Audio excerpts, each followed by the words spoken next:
जय हिंद दोस्तों, story classes में आपका स्वागत है। आशा करते हैं आप लोग अच्छे होंगे और जो है मन से पढ़ते होंगे।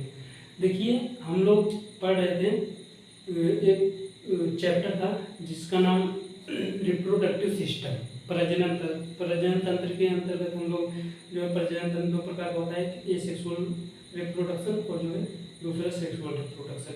ठीक है, ये सेक्सुअल रिप्रोडक्शन हम लोगों ने पढ़ लिया है। आज जो है टॉपिक ये चलेगा सेक्सुअल रिप्रोडक्शन के ऊपर तो चलेगा। ये सेक्सुअल में क्या होता था, उसमें एक ही ऑर्गेनिक होता था, उस ऑर्गेनिक में दो ऑर्गेनिक का निर्माण हो जाता था। एक ऑर्गेनिक मतलब एक पेरेंट होते थे, एक पेरेंट होता था। ठीक है, एक पेरेंट होता था, इससे जो दो ऑफ स्प्रिंग बन जाते थे। ऑफ स्प्रिंग को बच्चे कहते हैं, बच्चे। ठीक है, पेरेंट मतलब अभिभावक, अभिभावक या फिर पिता माता जो भी कर सकते हैं। ठीक है, उससे दो बच्चे बन जाते हैं। इसमें दोनों एक दूसरे के आइडेंटिकल होते थे। अब देखिए, ये एसेक्सुअल की बात हो गई।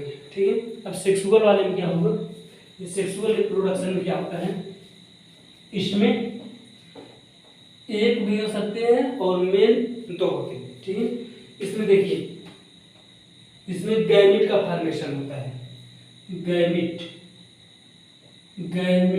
जिसे जाइगोट कहते हैं। ठीक है, गैमिट का फॉर्मेशन होता है।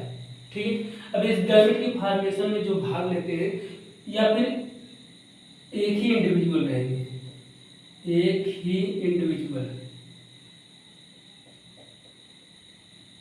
इंडिविजुअल या फिर पेरेंट कह सकते हैं।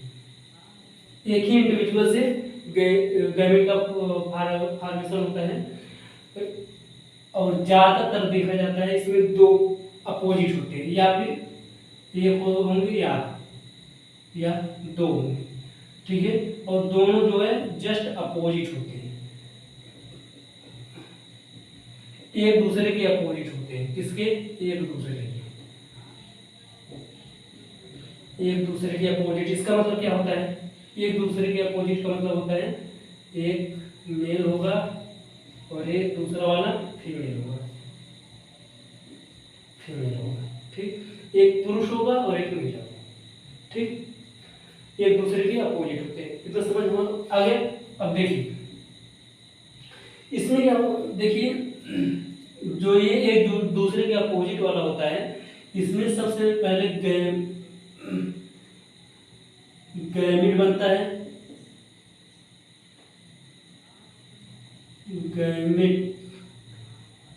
गैमिट का फॉर्मेशन होता है। उसके बाद गैमिट जो है मिल करके एक मेल का गैमिट एक फीमेल का गैमिट। ठीक है, दोनों मिल करके मतलब ये मेल का गैमिट ये फीमेल का गैमिट दोनों मिल करके एक नया सेल का निर्माण करते हैं जिसे जाइगोट कहते हैं। ठीक है, गैमेट मिल करके जाइगोट का फॉर्मेशन होता है। ठीक, जाइगोट का फॉर्मेशन होता है, जाइगोट का फॉर्मेशन होता है। अभी जाइगोट क्या करते हैं, जाइगोट बहुत सारे, जाइगोट एक नई सेल होती है, ये जाइगोट हो गया। ठीक है, अब ये जाइगोट जो है डुप्लीकेट करता है, 2n होता है। ठीक है, डुप्लीकेट करता है, एक जाइगोट से दो जाइगोट बनते हैं। ठीक है, फिर ये दो जाइगोट से इससे दो बनेंगे, और इससे भी दो बनेंगे। ठीक, फिर इससे दो बनेंगे, इससे दो बनेंगे, इससे दो बनेंगे, इससे दो बनेंगे, फिर इससे दो बनेंगे, इससे दो बनेंगे, इससे दो बनेंगे, इससे दो बनेंगे, इससे दो बनेंगे, इससे दो बनेंगे, इससे दो बनेंगे, इससे दो बनेंगे। ठीक, एक से दो बना, दो से चार बना, 1 2 3 4 चार बना। फिर चार से देखिए 8 बनेगा, 1 2 3 4 5 6 7 8। फिर 8 से देखिए 16 बनेगा, 2 2 4 2 6 2 8 2 10 2 12 2 14 16।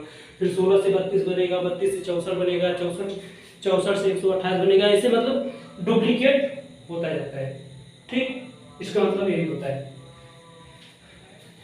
एक मिनट, ये मतलब जाइगोट, बहुत सारे जाइगोट मिल करके एक नई सेल का निर्माण करते हैं। ये नई सेल, ये मतलब जाइगोट मिलकर के एक नई सेल का निर्माण करते हैं और ये बहुत सारे सेल निर्माण करते हैं, बहुत सारे सेल, बहुत सारे सेल मिल करके एक नए ऑर्गेन का निर्माण करते हैं, एक नया ऑर्गेन का निर्माण करते हैं। ठीक है, ऑर्गेन और बहुत सारे ऑर्गेन मिल करके ऑर्गेन सिस्टम का निर्माण करते हैं। ऐसे समझिए, देखिए जो जाइगोट होता है, जाइगोट बहुत सारा मिलकर के क्या बनाता है, सेल बनाता है। ठीक, अब बहुत सारा सेल मिलकर के टिश्यू बनाता है जिसे ऊतक कहते हैं, टिश्यू, टिश्यू बनाता है। ठीक है, जाइगोट जिसे हिंदी में जरायुज कहते हैं, जरायुज, और सेल को कोशिका कहते हैं, और बहुत सारे कोशिका मिलकर के टिश्यू का ऊतक का निर्माण करते हैं, और बहुत सारे टिश्यू मिलकर के ऑर्गेन का निर्माण करते हैं, ऑर्गेन जिसे अंग कहते हैं। ठीक है, अंग। अब बहुत सारे ऑर्गेन मिलकर के ऑर्गेन सिस्टम बनाते हैं, जिसमें ऑर्गेन सिस्टम मतलब होता है कि बहुत सारी चीज उसमें मिले रहते हैं। जैसे ये रिप्रोडक्टिव सिस्टम, अब रिप्रोडक्टिव सिस्टम के अंतर्गत बहुत सारे पार्ट होते हैं। जैसे रिप्रोडक्टिव, जब मेल को पढ़ेंगे रिप्रोडक्टिव, तो उसमें टेस्टिस क्या होता है, स्पर्म क्या होता है, ओवम क्या, ओ सॉरी ओवम तो फीमेल वाले माने जाते हैं। फिर उसके बाद मतलब बहुत सारी चीजों को मिलकर बनाए जाते हैं। तो ये ऑर्गेन सिस्टम होता है। फिर ऑर्गेन सिस्टम, बहुत सारे ऑर्गेन सिस्टम मिले होते हैं, एक बॉडी का निर्माण करते हैं, बॉडी जिसे, जैसे हम होंगे, आप होंगे, जिसे हम अच्छे से देख सकते हैं। ठीक, बहुत सारे जाइगोट मिलकर के सेल बनाते हैं, बहुत सारे सेल मिलकर के टिश्यू बनाते हैं, बहुत सारे टिश्यू मिलकर के ऑर्गेन बनाते हैं, बहुत सारे ऑर्गेन मिलकर के ऑर्गेन सिस्टम बनाते हैं, बहुत सारे ऑर्गेन सिस्टम मिलकर के बॉडी का निर्माण करते हैं। ठीक, अब इसे ऐसे समझिए, जैसे देखिए घर, ये जो कमरा है, कमरे में बहुत सारे रेत बालू हैं, छोटे छोटे कण।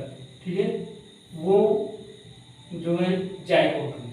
ठीक है, अब वही बहुत सारे देखेंगे ईंट होता है, ईंट मतलब जो ईंट बनता है उसमें जो मिट्टी होती है, छोटे छोटे कण, वो जाइगोट होता है। फिर ईंट, ईंट एक प्रकार से सेल हो जाता है, यूनिट हो जाता है। ठीक, फिर यूनिट हो गया। फिर ये टिश्यू, बहुत सारे ईंटें मिलकर के देखिए एक तरफ दीवार बना देते हैं, एक तरफ का दीवार बना देते हैं, वो जो है ऑर्गेन होते हैं। ठीक है, अब देखिए ऑर्गेन, चारों तरफ ऑर्गेन, मतलब चारों तरफ वो कमरे की चारों तरफ दीवार बन गया। ठीक है, चारों तरफ दीवार बन गया, और ऊपर भी छत पड़ गया, नीचे भी पर इस तरह हो गया, सब चीज मतलब ऑर्गेन सिस्टम हो गए। ठीक, फिर अब इसे जो है बाहर से हम देख सकते हैं, बढ़िया से अंदर आकर के रह सकते हैं, ये बॉडी हो गया। ठीक, इसका इसे समझते हैं, जाइगोट का मतलब होता है कण, छोटे छोटे कण। ठीक है, छोटे छोटे छोटे छोटे कण। ठीक, अब ये सेल का मतलब समझते हैं ईंट, ईंट ये कमरे के ऊपर बन रहा है, कमरे के ऊपर लिए हुए। ठीक है, कमरे को देख रहे हैं। ठीक, और बहुत सारे ईंट मिल करके एक दीवार, दीवार बनाते हैं। ठीक, और जो है बहुत सारे टिश्यू मिल करके चारों तरफ दीवार बना देते हैं, चारों तरफ दीवार, दीवार बना देते हैं।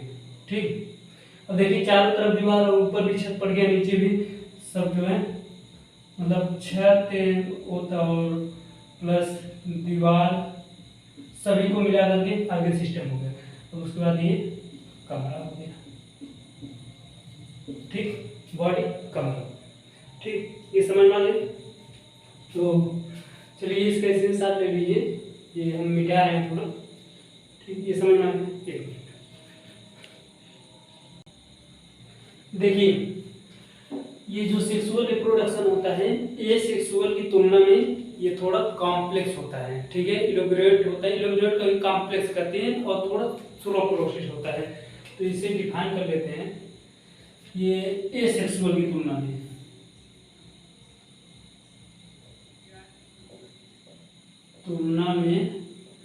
या मतलब सेक्सुअल रिप्रोडक्शन थोड़ा इलिबरेट तथा कॉम्प्लेक्स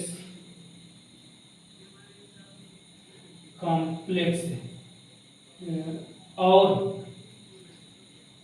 स्लो प्रोसेस, मतलब थोड़ा धीमे प्रक्रिया होता है। ठीक है, यह थोड़ा धीमी प्रक्रिया होता है।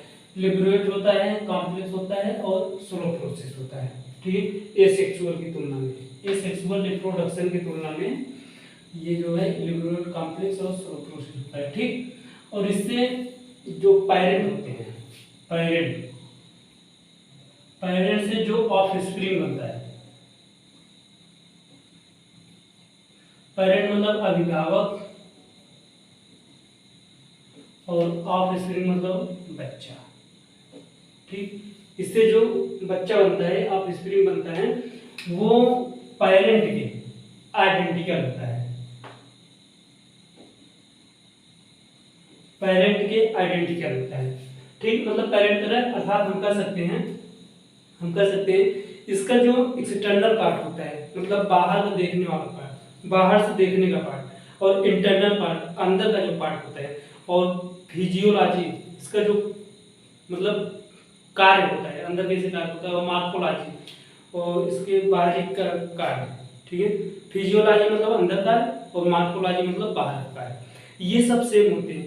लेकिन जब सेक्सुअल मोड ऑफ रिप्रोडक्शन की बात आती है, ठीक है, तो ये सेम पैटर्न अपनाते हैं। वो सॉरी थोड़ा गलती हो गया, एक मिनट थोड़ा क्लियर कर देते हैं। जो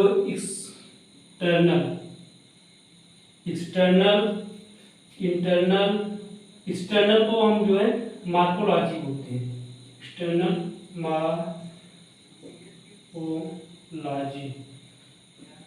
मार्फोलॉजी तथा इंटरनल को क्या कहते हैं, फिजियोलॉजी। ये सब सेम होगा, वो सेम नहीं, मतलब सेम भी हो सकता है और सेम नहीं भी हो सकता है, हो सकता है। ठीक है, ये सब जो है मे बी सेम। ठीक है, मे बी सेम लिख दे रहे हैं, इंग्लिश थोड़ा टर्म यूज कर दे रहे हैं, मे बी सेम मतलब शायद सेम हो सकता है या नॉट में भी सेम, मतलब सेम हो भी सकता है और सेम नहीं भी हो सकता है। ये जो एक्सटर्नल पार्ट होता है, मतलब बाहर का जो पार्ट होता है, जैसे हाथ हो गया, और जो है चेहरे की हो गया, चेहरे की बनावट हो गई, और आपका जो है पैर हो गया, सब पूरा एक्सटर्नल पार्ट। और मार्फोलॉजी मतलब जैसे हाथ कैसे मूवमेंट कर रहा है, गर्दन कैसे मूवमेंट कर रहा है, आप देख कैसे रहे, ये सब मार्फोलॉजी करते हो।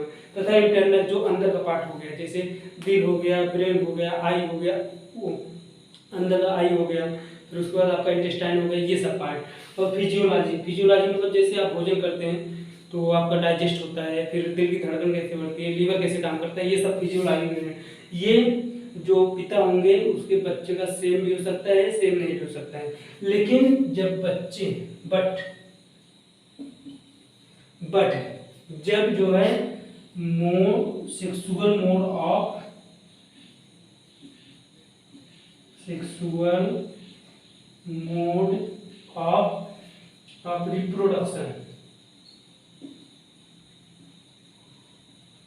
रिप्रोडक्शन की बात आती है, ठीक है, तो ये जो बच्चे होते हैं, जो ऑफस्प्रिंग होते हैं,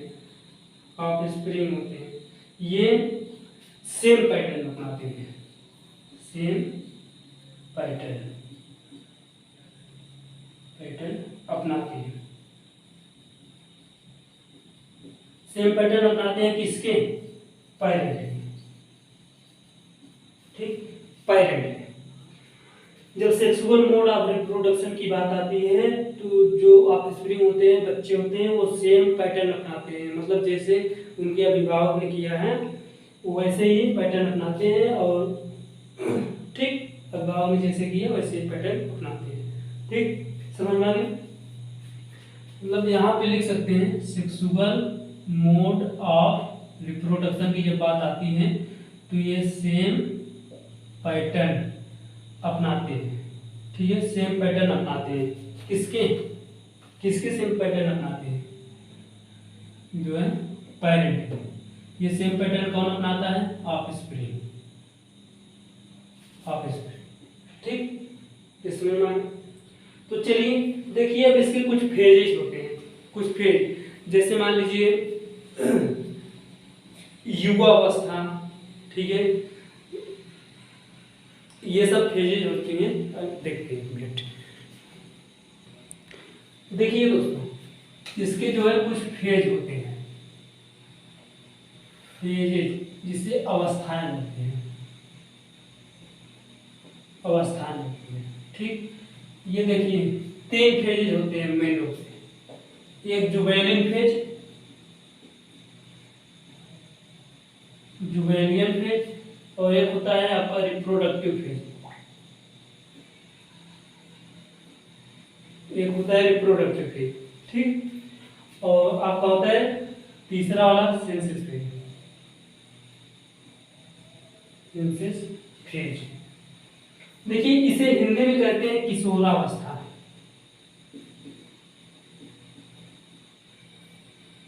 इसे किशोरावस्था कहते हैं। इसे जो है रिप्रोडक्टिव फेज को जो है प्रजनन अवस्था कहते हैं, प्रजनन अवस्था, अवस्था या फिर रिप्रोडक्टिव फेज को प्रजनन अवस्था या फिर युवा अवस्था भी कहते हैं। और ये जो सेंसस फेज होता है इसे वृद्धावस्था कहते हैं, वृद्धावस्था, ठीक, वृद्धावस्था कहते हैं।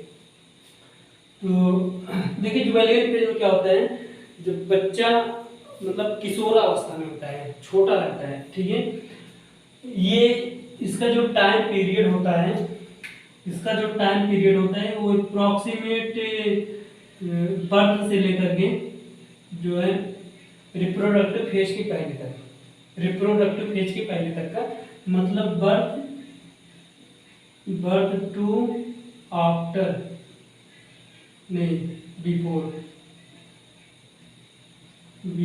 रिप्रोडक्टिव फेज, ठीक। इसका जो अवस्था होता है birth to before reproductive phase, ठीक, मतलब जन्म से लेकर के जब तक रिप्रोडक्टिव फेज की अवस्था ना आ जाए तब तक ये जुवेलियन फेज होता है। तो देखिए ये रिप्रोडक्टिव फेज क्या होता है? आफ्टर बर्थ, वो सॉरी एक मिनट,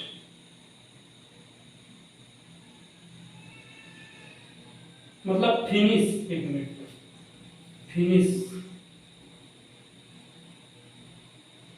फिनिश जुवेलियन,